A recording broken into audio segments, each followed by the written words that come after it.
Buenos días con todos, bienvenidos a nuestra clase de Tecnologías de la Información y Comunicación. Hoy llegamos a un punto crucial, el contenido C5 de nuestra segunda unidad. Esta clase, les aseguro, es la culminación analítica de todo lo que hemos venido construyendo.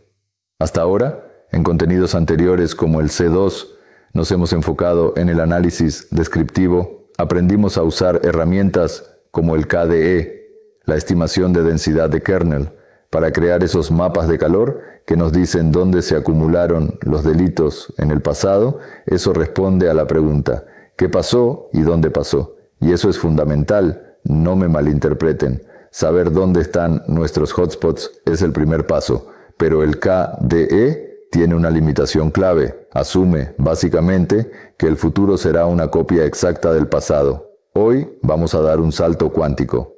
Vamos a pasar de la descripción a la predicción. La pregunta que responderemos hoy es mucho más poderosa. ¿Qué es probable que pase y por qué? Vamos a entrar de lleno en el mundo del predictive policing o la policía predictiva. Este es un término que seguro han escuchado, implementado en ciudades como Los Ángeles y con experiencias mucho más cercanas a nosotros, aquí en Sudamérica, como en Bogotá y Cali.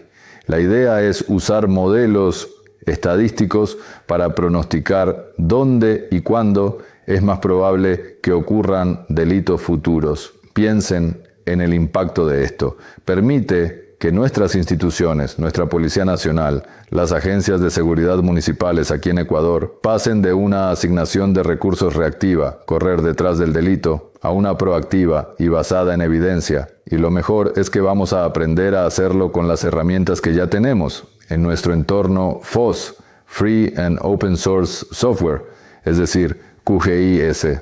Hoy introduciremos dos de los modelos más influyentes y prácticos en este campo, el análisis de Near Repeat y el Risk Terrain Modeling. Comencemos con el primero, el análisis de Near Repeat o repetición cercana. El fundamento teórico de esto es fascinante. Se basa en la teoría de la victimización repetida. Lo que nos dice esta teoría es que el delito no ocurre al azar. Cuando ocurre un incidente, pensemos en un robo a domicilio en un barrio de Quito, como el Batán o Miravalle, ese evento no es un hecho aislado. Ese robo crea una ventana de oportunidad temporal y espacial a su alrededor. Los estudios demuestran que, tras ese robo, el riesgo de un incidente similar, un near repeat, es significativamente más alto en las inmediaciones. Hablamos de un radio de, por ejemplo, 200 metros y por un periodo corto de tiempo, como las próximas 2 semanas. ¿Por qué? Piénsenlo. El delincuente ahora conoce el área, conoce las rutas de escape, sabe que las casas de ese sector tienen ciertas vulnerabilidades, o quizás vio un objetivo secundario mientras cometía el primer acto. Esto se conoce como la teoría de la bandera, flag, y el potenciador, boost. La bandera es la vulnerabilidad del objetivo, la casa, y el potenciador es la información que ganó el delincuente. Entonces, ¿cuál es la aplicación de este modelo? Es un modelo eminentemente táctico y de corto plazo. Responde directamente a la pregunta que se hace un jefe de circuito o un comandante de UPC, Unidad de Policía Comunitaria, cada mañana. ¿Dónde debo asignar mis patrullas mañana en función de los delitos que ocurrieron hoy? Si hoy hubo un robo de accesorios de vehículos en la avenida 9 de octubre en Guayaquil, el modelo de Near Repeat nos dirá que no debemos mandar la patrulla a 5 kilómetros de distancia. Debemos intensificar el patrullaje en las calles aledañas, en ese radio de 200 o 300 metros, y mantener esa alerta máxima durante los próximos 14 días. En QGIS podemos hacer esto con las herramientas que ya vimos en C2. El flujo de trabajo manual sería algo así. Primero, seleccionamos por expresión los incidentes originadores, es decir, los delitos de la última semana. Segundo, creamos un buffer espacial, esa zona de 200 metros alrededor de esos puntos. Tercero, hacemos una selección temporal de todos los incidentes que ocurran en las próximas 2 semanas. Y cuarto, usamos una consulta espacial para ver qué incidentes del paso 3 intersectan los buffers del paso 2 esos. Esos son nuestros near repeats. El mapa final que le entregamos al comandante es ese mapa de buffers, que son las zonas de riesgo táctico inmediato. Ahora, este modelo es excelente para la táctica diaria. Pero, ¿qué pasa si queremos una solución a largo plazo? ¿Qué pasa si la pregunta no es ¿dónde patrullar mañana?, sino ¿por qué este lugar es siempre un hotspot? Aquí es donde entra el segundo modelo, y para mí uno de los más revolucionarios, el Risk Terrain Modeling, o modelado del terreno de riesgo. El RTM es fundamentalmente diferente. Su base teórica es la criminología ambiental. Y aquí está la clave. El RTM no utiliza los delitos pasados como su entrada principal. No. Usa los delitos pasados solo como variable dependiente para validar el modelo al final. Lo que el RTM modela es cómo las características físicas fijas del entorno, lo que llamamos factores de riesgo, se colocalizan en el espacio para crear terrenos de riesgo fértiles para el delito. Permítanme darles un ejemplo que van a entender perfectamente. Imaginen una esquina en una zona de vida nocturna, como la Mariscal aquí en Quito o la Zona Rosa en Guayaquil. El análisis KDE de C2 nos mostraría un manchón rojo gigante y nos diría, aquí hay muchos robos. Gracias, pero eso ya lo sabíamos. El RTM nos responde el por qué. El RTM nos permite probar una hipótesis. ¿Qué tal si mi hipótesis es que los robos en esa esquina se deben a la convergencia de 3 factores de riesgo? Un bar que cierra tarde, un cajero automático en la acera y una calle con mala iluminación. El RTM nos permite mapear cada uno de esos factores. ¿Dónde están todos los bares? ¿Dónde están todos los cajeros? ¿Dónde están todas las luminarias quemadas? Y luego superponerlos. El modelo nos mostrará las zonas donde esos 3 factores se juntan y luego comparamos eso con los delitos reales.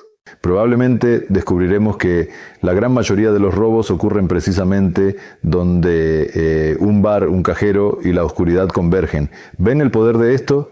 El RTM es un modelo estratégico y preventivo y su aplicación va mucho más allá de la policía. Es más potente que el KDE porque permite intervenciones no policiales. Si el problema es la convergencia de esos 3 factores, la solución no es solo poner un policía en esa esquina para siempre.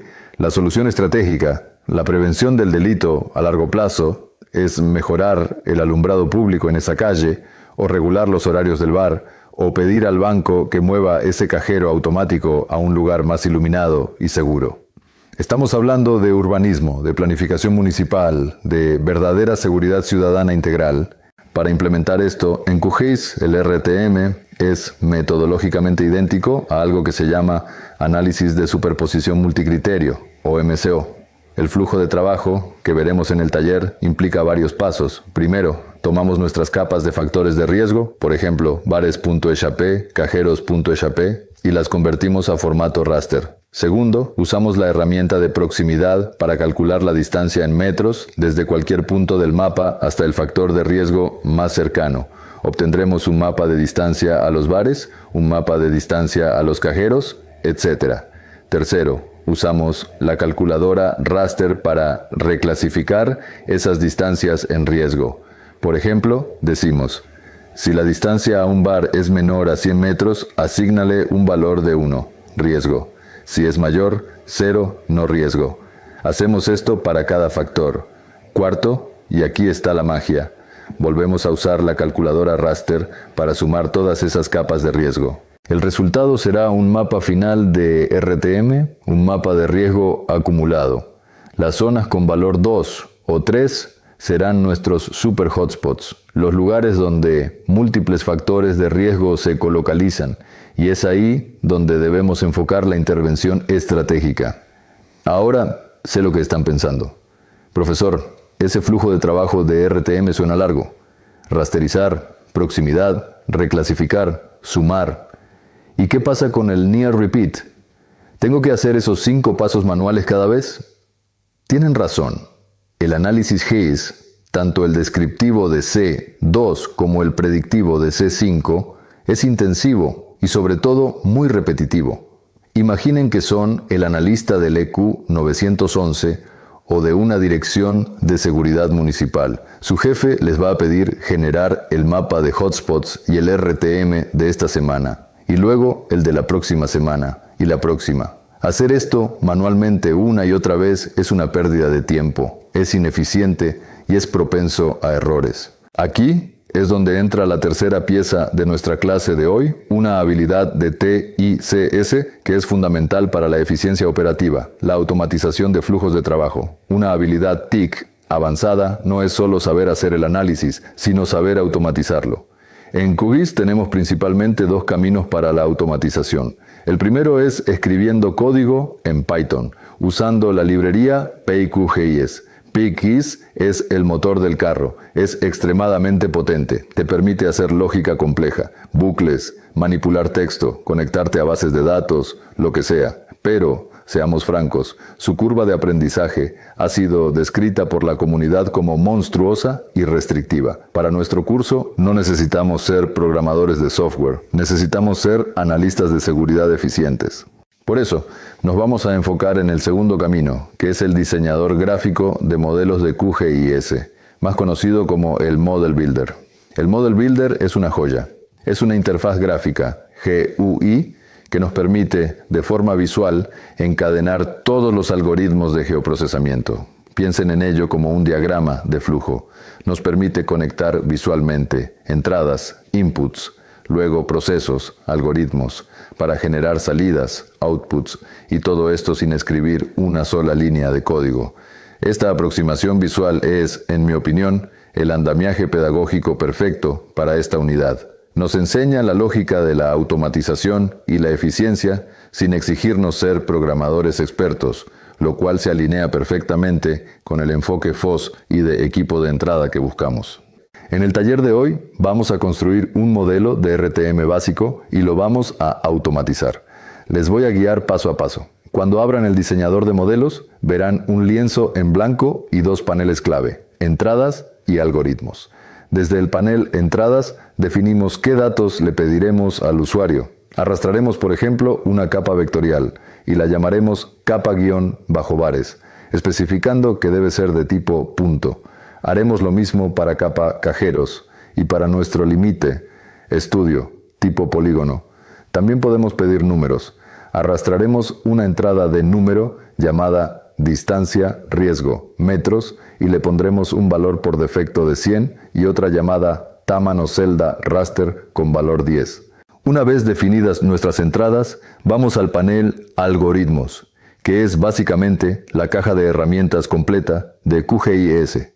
Y aquí empezamos a encadenar la lógica que describimos antes. Arrastraremos el algoritmo proximidad, raster distance. En sus parámetros, en lugar de elegir un archivo, le diremos que su capa de entrada debe conectarse a nuestra entrada capa bares. Le diremos que el tamaño de píxel debe conectarse a nuestra entrada tamaño, celda, raster. Y que la extensión de salida debe usar la extensión de nuestra entrada límite, estudio. Repetiremos esto para capa cajeros. Luego arrastraremos la calculadora raster. Como capas de entrada, conectaremos las salidas de los dos algoritmos de proximidad anteriores y en la expresión escribiremos nuestra fórmula, pero usando las variables proximidad bares @1, distancia riesgo metros, más proximidad cajeros @1, distancia riesgo metros. Fíjense cómo ahora la distancia de riesgo, 100 metros, no está quemada en el código, sino que es una variable que el usuario puede cambiar cada vez que ejecute el modelo. Finalmente, arrastraremos el algoritmo Clip Raster by Mask Layer, conectaremos la salida de la calculadora como capa de entrada y nuestra entrada límite.